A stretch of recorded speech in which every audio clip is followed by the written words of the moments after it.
మీ మీద ఉంది, అందరి తాలూకా ఆశ కూడా మీ మీదే ఉందనేది కూడా లోకేష్ అన్న గారికి సందర్భంగా తెలియజేసుకుంటున్నాను. లోకేష్ అన్న గారు ఈ రోజు రావడానికి ముఖ్యమైనటువంటి కారణం ఈ రాష్ట్రం సర్వనాశనం అయిపోయేటటువంటి స్థితిలో నుంచి మళ్ళీ గాడిలో పెట్టి ఆంధ్రప్రదేశ్ రాష్ట్రాన్ని దేశంలోనే ఒక నంబర్ 1 రాష్ట్రంగా తయారు చేయడానికి నేను అందరికంటే ముందుండి కష్టపడతానని యువగలం పాదయాత్రలో ఒక యువకుడుగా దేశ స్థాయిలో ఎవరు కూడా సాహసం చేయలేదు. అటువంటిది లోకేష్ అన్న గారు ముందుకొచ్చి 3132 కిలోమీటర్లు ఏకదాటిగా పాదయాత్ర చేసినటువంటి ఏకైక యువ నాయకుడు మన లోకేష్ అన్న గారని తెలియజేసుకుంటున్నాను. రాష్ట్రం మొత్తం మీద తిరిగి ఎవరైతే భయపడుతూ ఉన్నారో, ఎవరైతే సమస్యలతో అలమటిస్తూ ఉన్నారో, ఎవరైతే ఆర్తనాదాలు పెడుతున్నారో, ఎవరైతే రైతులు ఘోషతో ఇన్ని రకాలుగా ఇబ్బందులు పడుతున్నారో వాళ్ళందరికీ కూడా నేనున్నాననే భరోసా ఇచ్చి రాష్ట్రం మొత్తం మీద పాదయాత్ర చేశాడు. అటువంటి సందర్భంలో వచ్చేటటువంటి కాలంలో మళ్ళీ మన ప్రభుత్వం గెలిపించుకోవాలి. మళ్ళీ మన రాష్ట్రంలో గతంలో చంద్రబాబు నాయుడు గారు ఉన్నప్పుడు ఎంత చక్కగా కార్యక్రమాలు జరిగేవో ఆ కార్యక్రమాలన్నీ కూడా కొనసాగించాలని ఆయన చేస్తున్నటువంటి ప్రయత్నమే ఈ శంఖారావం కూడా అని తెలియజేసుకుంటున్నాను. ఇంకో 2 నెలలే ఉంది ఎలక్షన్లు రావడానికి. ఇంకా ఈ 2 నెలల్లో ప్రతి ఒక్క కార్యకర్త కూడా చైతన్యవంతులై ముందుకు రావాలి. కరుడు గట్టినటువంటి వ్యక్తులుగా కష్టపడి పనిచేయాలి. ఈ మూర్ఖుడు జగన్మోహన్ రెడ్డి ఎన్ని రకాలైనటువంటి మైండ్ గేమ్స్ ఆడినా సరే దాన్ని తిప్పికొట్టేటటువంటి సత్తా ప్రతి కార్యకర్తలో కూడా ఉండాలనే ఆలోచనతో ఈ రోజు ఈ కార్యక్రమాన్ని నిర్వహించడం జరుగుతుంది. మన శ్రీకాకుళం నియోజకవర్గానికే వస్తే ఇప్పుడే అమ్మ లక్ష్మీదేవి గారు చెప్పారు, ఆవిడ శాసనసభ్యురాలుగా ఉన్నప్పుడు ఎన్ని రకాలైనటువంటి అభివృద్ధి కార్యక్రమాలు మన నియోజకవర్గంలో చేసుకున్నాం. కోట్ల రూపాయల నిధులు మన నియోజకవర్గానికి తీసుకొని వచ్చి రైతులకి గాని, యువకులకి గాని, మహిళలకి గాని, మన ప్రాంతంలో ఉన్నటువంటి ప్రతి వ్యక్తికి అనుకూలంగా ఎన్నో కార్యక్రమాలు మనం చేయడం జరిగింది. మన పట్టణాన్ని ఆ రోజు మున్సిపాలిటీగా ఉంటే కార్పొరేషన్ స్టేటస్ ఇచ్చినటువంటి నాయకుడు కూడా నారా చంద్రబాబు నాయుడు గారని గుర్తు చేస్తున్నాను. దాని ద్వారా అదనంగా నిధులిచ్చి మన కార్పొరేషన్ లో ఎన్నో బ్రహ్మాండమైన అభివృద్ధి కార్యక్రమాలు మనం చేసుకోగలిగాం. సీసీ రోడ్స్ గాని, బిల్డింగ్స్ గాని, వీధి దీపాలు గాని, ఇలా కార్పొరేషన్ స్థాయిలో కావాల్సినటువంటి అన్ని బేసిక్ కమ్యూనిటీస్ కూడా ఆ రోజు చంద్రబాబు నాయుడు గారు ముఖ్యమంత్రిగా ఉంటే ఆ కార్యక్రమాలన్నీ కూడా చేశాం. మన గ్రామీణ ప్రాంతాలు ఇటు గ్రార మండలం గాని, శ్రీకాకుళం రూరల్ మండలం వెళ్తే ముఖ్యంగా రైతులకి సంబంధించి బైరుదేశి గడ్డ, ఆ గడ్డలో ఇసుకెత్తుకోవడమే గాని వైసీపీ నాయకులకి ఎప్పుడు కూడా నీరు ఎలా పారించాలనేది ఎవరికీ తెలిసేది కాదు. మళ్ళీ మన ప్రభుత్వం వచ్చిన తర్వాత ఆ గడ్డని బాగు చేసి గార ప్రాంతంలో ఉన్నటువంటి శివారు భూములకు కూడా నీరు అందించినటువంటి ఘనత మన తెలుగుదేశం పార్టీది అనేది కూడా ఈ సందర్భంగా తెలియజేస్తున్నాను. ఎప్పుడైతే మళ్ళీ ప్రభుత్వం మారిందో మళ్ళీ ఇసుక అందులో పడి ఒక్క చొక్క నీరు కూడా ఈ రోజు అందే పరిస్థితి లేదు. ఏ వాటర్ స్కీమ్ కూడా సక్రమంగా పనిచేసే పరిస్థితి లేదు. ఆఖరికి రోడ్డుల తాలూకు దుస్థితి. హెడ్ క్వార్టర్ నియోజకవర్గం మళ్ళీ చెప్పుకోవాలంటే శ్రీకాకుళం. మళ్ళీ ఇక్కడ నుంచి గెలిచినటువంటి ఎమ్మెల్యే ఈ రోజు మంత్రిగా కూడా ఈ రోజు శాసిస్తున్నారు. అటువంటి మంత్రిగా ఉన్నటువంటి ఈ నియోజకవర్గంలో ఒక్క రోడ్డు అయినా సరే సక్రమంగా ఉందా అనేది ఇక్కడ వచ్చినటువంటి ప్రజలందరికీ కూడా అడుగుతున్నాను. ఎంత గొప్పగా ఈ రోజు రోడ్డులు ఉన్నాయనంటే మనం రోడ్డుల మీద ఇచ్చేస్తే ఇంటికి వెళ్తామో లేదో తెలియదు కానీ ఏకంగా నరకానికి వెళ్లడం మాత్రం ఖాయంగా అన్నట్టుగా ఈ రోజు జిల్లాలో ఉన్నటువంటి రోడ్డులన్నీ కూడా తయారయ్యాయి.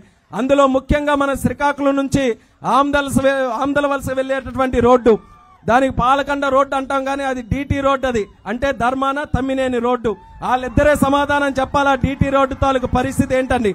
ఒక పక్కన ఈయనేమో మంత్రిగా ఉన్నారు, మరొక పక్కన ఆయనేమో సభనే శాసించే సభాపతిగా ఉన్నారు. కానీ 2 ప్రాంతాల మధ్యలో ఉన్నటువంటి రోడ్డుకు మాత్రం దిక్కు దివానా లేకుండా ఈ రోజు ఉంది. ఎంతమంది ఈ రోజు ఆరోగ్యాలు పాడు చేసుకున్నారు, ఎంతమంది ఈ రోజు మృత్యుకి చేరువయ్యారు, ఎంతమంది చనిపోయారో ప్రతి రోజు కూడా పేపర్ చూస్తుంటే మనం ఆ రోడ్డు గురించి చూస్తున్నాం. అయినా కనికారం లేకుండా వీళ్ళకి నిలదీసి అడిగి ఎప్పుడు చేస్తారయ్యా రోడ్డు అనంటే రోడ్డులు చేయకపోతే ఎవరేమైనా అయిపోతారా, మేము చెయ్యలేదు, మళ్ళీ ప్రభుత్వం వస్తే చేస్తామని ఈ రకంగా మాట్లాడేటటువంటి పరిస్థితికి వచ్చారనంటే ప్రజల్ని ఏ రకంగా వీళ్ళు ట్రీట్ చేస్తున్నారో ఒక్కసారి మీరు అందరూ కూడా గమనించాలి. మరి రోడ్డు అవ్వాల్సినటువంటి అవసరం ఉందా లేదా మీ అందరూ కూడా చెప్పాలి. మన ప్రాజెక్టులు అవ్వాల్సిన అవసరం ఉందా లేదా, మనకు అన్ని రకాలుగా న్యాయం జరగాల్సిన అవసరం ఉందా లేదా. ఇది జరగాలనంటే మీ మాటలు వినే నాయకులు కావాలి. అది కేవలం తెలుగుదేశం పార్టీ, జనసేన పార్టీ ప్రభుత్వంలోనే అవుతుందనేది కూడా ఈ సందర్భంగా మీ అందరికీ కూడా తెలియజేసుకుంటున్నాను. మరి ముఖ్యంగా శ్రీకాకుళం జిల్లా అనంటే జిల్లా హెడ్ క్వార్టర్లో ఉన్నాం కాబట్టి కొన్ని సమస్యలు అదనంగా కూడా మనం మాట్లాడాల్సినటువంటి అవసరం ఉంది. శ్రీకాకుళం అనే పేరు తీసుకుంటే ఎప్పుడు కూడా వలసల జిల్లా, ఎప్పుడు కూడా అందరూ కూడా బయట ఎక్కడో పనిచేస్తున్నారు, ఇక్కడ స్థానికంగా ఉద్యోగ అవకాశాలే లేవని మనం అందరం కూడా బాధపడుతూ ఉంటాం. ఒక మత్స్యకారుడైనా సరే ఇతర ప్రాంతాలు వెళ్ళి పనిచేయాలి, ఒక చదువుకున్న వాడైనా సరే ఇతర దేశాలు వెళ్ళి పనిచేయాలి, ఒక కూలి పని చేసేవాడైనా సరే ఇతర ప్రాంతాలు వెళ్ళి పనిచేయాలి. అటువంటిది మన దగ్గరే చక్కనటువంటి ఉపాధి అవకాశాలు కల్పించడానికి రాబోతున్నటువంటి ప్రభుత్వంలో అన్ని రకాలుగా చర్యలు తీసుకుంటామనేది కూడా ఈ శ్రీకాకుళం జిల్లా ప్రజలందరికీ కూడా ఈ వేదిక ద్వారా మేము మాటిస్తున్నాం. లోకేష్ అన్న గారికి కూడా చెప్పడం జరిగింది, ప్రత్యేకంగా ఇండస్ట్రియల్ జోన్ ఒకటి క్రియేట్ చేసి సెజ్ ఒకటి పెట్టి, మనకు ఎలాగో భోగాపురంలో ఎయిర్పోర్ట్ కూడా రాబోతుంది, ఆ ఎయిర్పోర్ట్ ఖచ్చితంగా చంద్రబాబు నాయుడు గారి చేతుల మీదే అది ప్రారంభోత్సవం కూడా జరుగుతుంది. ఆ ఎయిర్పోర్ట్ మనకు వస్తే మనకు అత్యంత సమీపంలోనే శ్రీకాకుళం జిల్లా కూడా ఉంటుంది కాబట్టి ఈ రోజు ఇక్కడ ఇండస్ట్రియల్ పార్క్ కూడా తయారు చేయడానికి అవకాశం ఉంటుంది. కాబట్టి లోకేష్ అన్న గారికి వేదిక ద్వారా రిక్వెస్ట్ చేస్తున్నాను, మళ్ళీ మన ప్రభుత్వం వచ్చినప్పుడు మన ప్రాంతంలో ప్రత్యేకంగా ఒక సెజ్ని ఏర్పాటు చేయడానికి మీ తాలూకా సహకారం కూడా మా జిల్లాకి కావాలి. మాకిక్కడ ఉద్యోగ అవకాశాలు ఇక్కడే కల్పించి ఇండస్ట్రీని ఇక్కడే తెప్పించి మా జిల్లా వాసులు ఇతర దేశాలు ఇతర ప్రాంతాలకు వెళ్లి పనిచేయడం కాదు, దేశంలో ఎక్కడ ఎవరు ఉన్నా సరే ఉద్యోగం కావాలంటే మేము శ్రీకాకుళం వెళ్తున్నామనే పరిస్థితికి మనం తీసుకొని రావాలనేది కూడా ఈ సందర్భంగా తెలియజేసుకుంటున్నాను. అలాగే మా తాలూకా శ్రీకాకుళం ప్రాంతంలో చాలా మందికి దేశభక్తి ఎక్కువ, ఆ దేశభక్తితోనే ఆర్మీలో చేరుతున్నారు, పారామిలిటరీ ఫోర్సెస్ లో చేరుతున్నారు, ఎక్కడెక్కడ దూర ప్రాంతాల్లో దేశ సరిహద్దుల్లో ప్రాణాలు పణంగా పెట్టి మన దేశం కోసం బలిదానాలు కూడా చేసి కుటుంబాలని త్యాగం చేసి వాళ్ళందరూ కూడా పోరాటం చేస్తున్నారు. అటువంటి వ్యక్తులు ఆర్మీ ఉద్యోగాలు చేసిన తర్వాత తిరిగి ఉపాధి లేక ఎన్నో ఆర్థిక కష్టాలతో బాధపడుతున్నారు. అటువంటి ఆర్మీ కుటుంబాలను కూడా ఆదుకోవాల్సినటువంటి కార్యక్రమం మన తెలుగుదేశం పార్టీతో శ్రీకారం చుట్టాలనేది కూడా అది కూడా మీ నోటీసులో పెడుతున్నాను. ఎందుకనంటే అత్యధికంగా ఉన్నారు మా ప్రాంతంలో ఆర్మీలో పనిచేసినటువంటి వారు కాబట్టి. అలాగే క్రీడల మీద కూడా ఎంతో ఎక్కువ స్ఫూర్తి చూపిస్తున్నారు. మరి ఆ క్రీడలకి సంబంధించినటువంటి స్టేడియం మన శ్రీకాకుళం హెడ్ క్వార్టర్లో ఉన్నటువంటి స్టేడియం, ఆ రోజు మనం తెలుగుదేశం పార్టీ ప్రభుత్వంలో ఉన్నప్పుడు పాత స్టేడియాన్ని కొత్త స్టేడియంగా మళ్ళీ తయారు చేయాలని దానికి నిధులు కూడా కేటాయించి ఆ కార్యక్రమాన్ని కూడా మొదలు పెట్టాం. తీరా ఎన్నికలు వచ్చినప్పటికీ అది అవ్వలేదని అది ఒక అవకాశంగా తీసుకొని ఇదే ధర్మాన ప్రసాద్ గారు పెద్ద ర్యాలీ తీసి స్టేడియం దగ్గర చేశారేమని, వీళ్ళ వల్ల అవ్వట్లేదు స్టేడియం, మేము మాకు ఓట్లు ఇవ్వండి, మాకు ఓట్లు వేస్తే మాకు మంత్రి పదవులు వస్తాయి, మేము మంచి స్థానంలో ఉంటాం, ఈ యొక్క స్టేడియం ఇంటర్నేషనల్ లెవెల్లో డెవలప్ చేస్తామని చెప్పినటువంటి నాయకులు 5 సంవత్సరాలు అవుతుంది, ఒక్క ఇటుకైనా ఆ స్టేడియంలో వేయగలిగారా? సమాధానం చెప్పమని ఈ సందర్భంగా అడుగుతున్నాను. ఆ స్టేడియంని అలాగే ఈరోజు గాలికి వదిలేసి ఆ రోజు మాత్రం రాజకీయాలు చేయడానికి వచ్చారు. అటువంటిది ఈరోజు ఇక్కడ స్టేడియంలో కానీ పాత్రుని వలసలో స్పోర్ట్స్ కాంప్లెక్స్ గాని ఆ రోజు తెలుగుదేశం పార్టీ ఎక్కడ ఒడిచిపెట్టిందో అదే రకంగా ఈ రోజు వరకు కూడా ఉన్నాయి. అదనంగా ఒక్క రూపాయి కూడా దానికి సంబంధించి ఖర్చు పెట్టలేదు. కేంద్ర ప్రభుత్వంతో కూడా మేము మాట్లాడుతున్నప్పుడు అనురాగ్ ఠాకూర్ గారు ఈ రోజు స్పోర్ట్స్ మినిస్టర్ గా ఉన్నారు. మాకు చక్కనటువంటి ఎకరాలు ఎన్నో ఎకరాలతో కూడినటువంటి స్పోర్ట్స్ కాంప్లెక్స్ ఉంది, ఖేలో ఇండియా ద్వారా కొంచెం నిధులు ఇవ్వండి మేము ఇచ్చేస్తామనంటే మీ రాష్ట్ర ప్రభుత్వం నుంచి ఎటువంటి ప్రపోజల్స్ కూడా మాకు రాలేదు, మేమేమి ఇస్తామని చెప్పి ఈ రోజు వాళ్ళు కూడా చెప్పే పరిస్థితికి వచ్చారు. అందుకనే జిల్లా ప్రజలకి ముఖ్యంగా శ్రీకాకుళం పట్టణ ప్రజలకి మేము చెప్తున్నాం, మళ్ళీ మన ప్రభుత్వం వచ్చిన తర్వాత ఇక్కడ స్పోర్ట్స్ కాంప్లెక్స్ పాత్రని వలసది గాని అలాగే మనకున్నటువంటి డే అండ్ నైట్ దగ్గర ఉన్నటువంటి స్టేడియం గాని పూర్తి చేసే బాధ్యత మళ్ళీ మేము తీసుకుంటామన్న హామీ కూడా ఈ సందర్భంగా సభాముఖంగా తెలియజేసుకుంటున్నాం. ఇలా ఎన్నో కార్యక్రమాలు మన ప్రాంతానికి సంబంధించినటువంటి ఉన్నాయి. ఇవన్నీ కూడా మళ్ళీ రానున్నటువంటి కాలంలో శ్రీకాకుళం జిల్లా తాలూకా రూపురేఖలు మార్చడానికి చంద్రబాబు నాయుడు గారి తాలూకా సహకారం కూడా మనకుంటుంది. ఆ రోజు మీరు చూశారు, హైదరాబాద్ లాంటి నగరాన్ని ప్రపంచంలోనే ఒక గొప్ప నగరంగా తయారు చేయడానికి ఒక విజన్తో చంద్రబాబు నాయుడు గారు ముందుకు వెళ్తే ఈ రోజు బ్రహ్మాండంగా తయారైంది హైదరాబాద్. రేపు అందుకనే నేను చంద్రబాబు నాయుడు గారు వచ్చినప్పుడు కూడా రిక్వెస్ట్ చేస్తాను, ఆ రోజు హైదరాబాద్ మీద ఏ రకంగా దృష్టి పెట్టి ముందుకు నడిపించారో రేపు శ్రీకాకుళం జిల్లాకి ప్రత్యేక విజన్ పెట్టి ఇక్కడ కూడా అదే రకంగా జిల్లాని డెవలప్ చేయాలని మనం చంద్రబాబు నాయుడు గారిని కూడా రిక్వెస్ట్ చేద్దాం. రానున్న కాలంలో ఖచ్చితంగా అవన్నీ కూడా చేసి తీరుతామన్నది ఈ సభాముఖంగా తెలియజేసుకుంటున్నాం. మరి ఇవన్నీ జరగాలంటే ఎలా? చంద్రబాబు నాయుడు గారిని ముఖ్యమంత్రి చేయాలి. అది చేయాలనంటే మనం ఈ రోజు స్పీచ్లు మాట్లాడుకొని చప్పట్లు కొడితే అవ్వదు పని. మీ 2 నెలలు కూడా కష్టపడాలి. 2 నెలలు కూడా మన సైకిల్ తాలూకా స్పీడ్ పెంచాలి.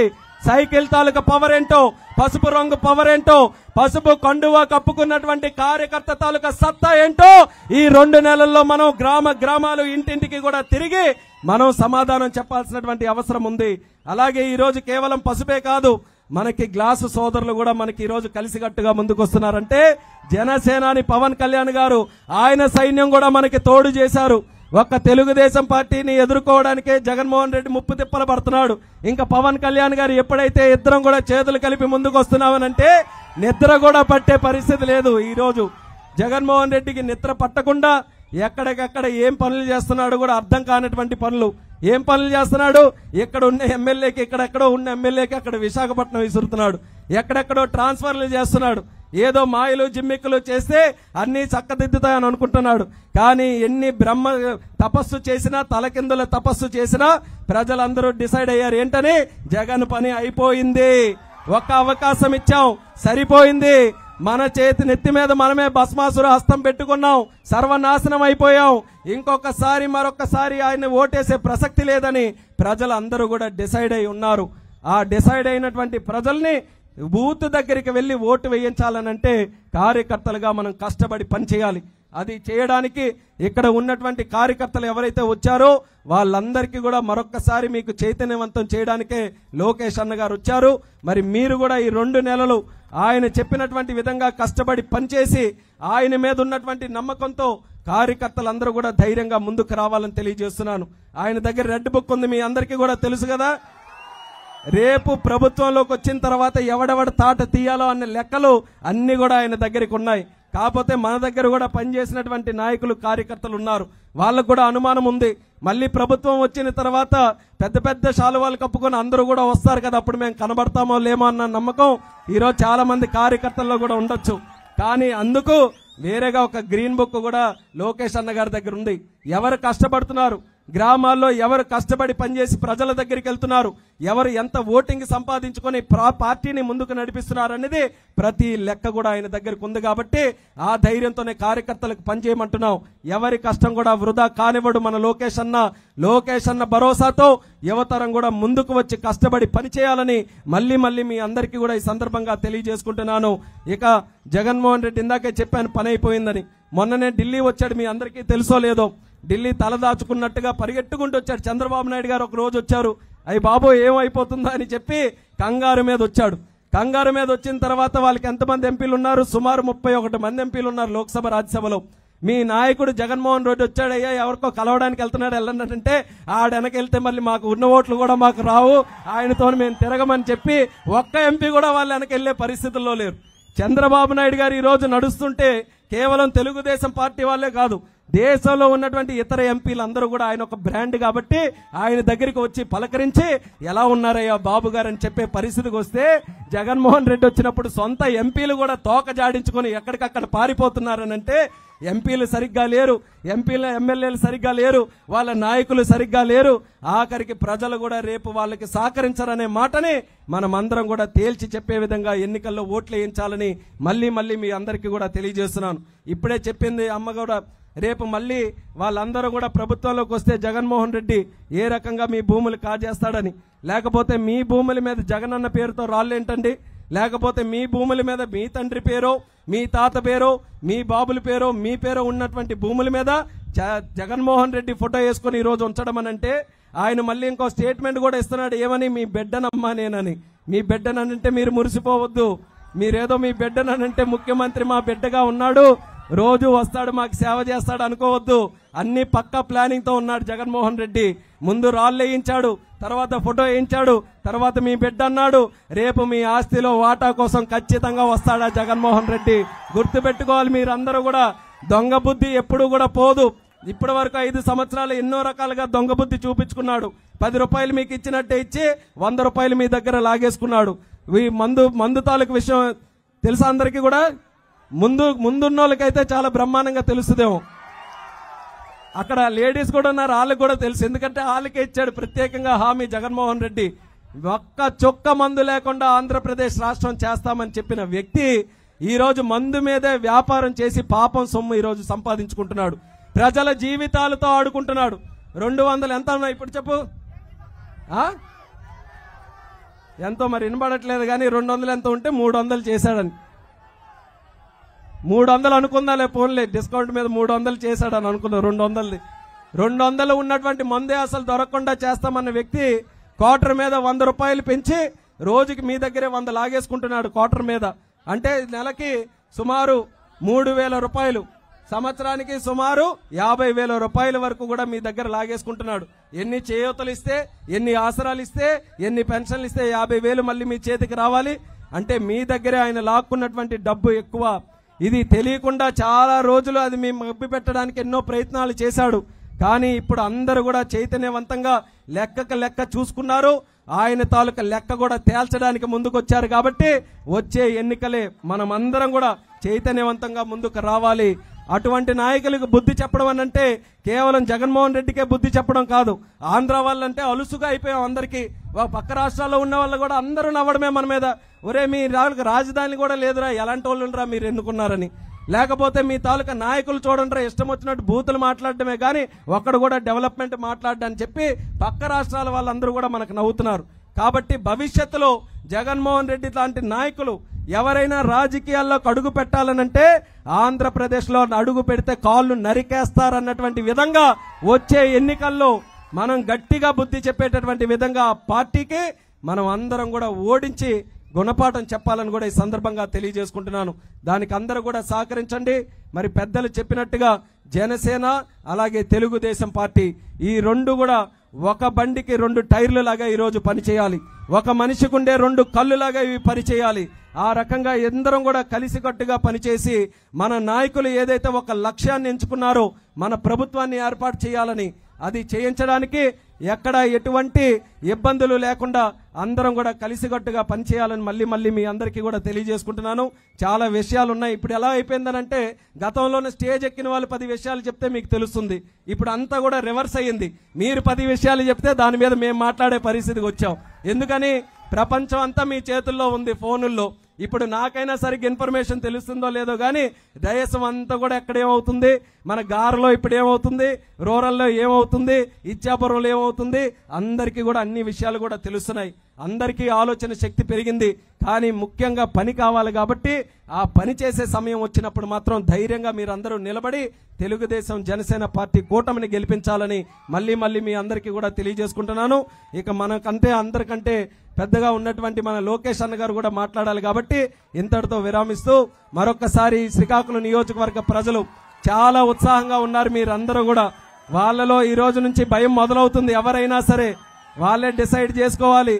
ఎవరు నిల్చున్నా సరే అవతల పార్టీ వాళ్ళు ఎవరైనా భయపడే పరిస్థితిలో ఈరోజు ఉండే విధంగా ఇంత చక్కగా మీరందరూ కూడా కదలి వచ్చారనంటే మరొక్కసారి శిరస్సు ఉంచి మా శ్రీకాకుళం నియోజకవర్గ కార్యకర్తలందరికీ కూడా నేను హృదయపూర్వకమైనటువంటి నమస్కారాలు తెలియజేసుకుంటూ ఇదే ఉత్సాహాన్ని కొనసాగించి రేపు ఎన్నికల్లో గెలిపించాలని మీ అందరికీ తెలియజేస్తూ సెలవు తీసుకుంటున్నాను. జై హింద్, జై జన్మభూమి, జై తెలుగుదేశం, జోహార్ ఎన్టీఆర్, చంద్రబాబు నాయుడు గారి నాయకత్వం, లోకేష్ అన్న గారి నాయకత్వం, పవన్ కళ్యాణ్